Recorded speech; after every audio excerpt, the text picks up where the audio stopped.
Mezclando las guitarras de Berta y Cancio, nacen estos arpegios de Ñandutí, con la sonrisa tibia de un río manso, de Don Jacinto y su dulce canto, estironeándose un mandiguí.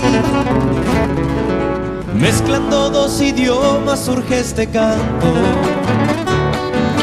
nada como el dulce idioma guaraní. Soy un taní estrúa y muy enojado por un saludo en los vestuarios que fue negado al gran Santa Cruz.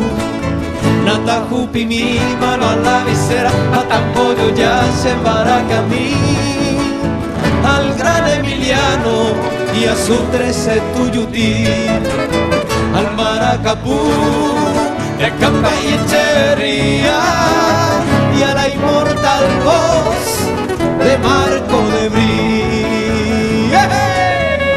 ¡Qué bueno!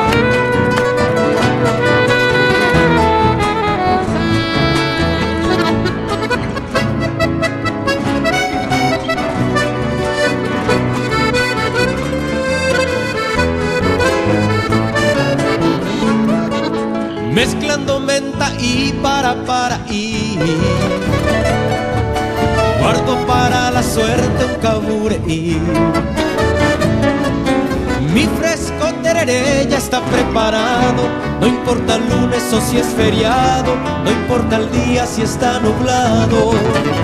Natajupi mi mano a la visera, Patambollo ya se Maracamí, al gran Emiliano y a su 13 Tuyutí, al Maracapú del Camba y Echeverría y a la inmortal voz de Marco de Brí, al Maracapú del Camba y Echeverría y a la inmortal voz de Marco de Brí.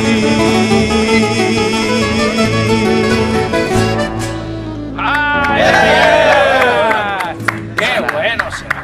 Qué linda canción, Julio.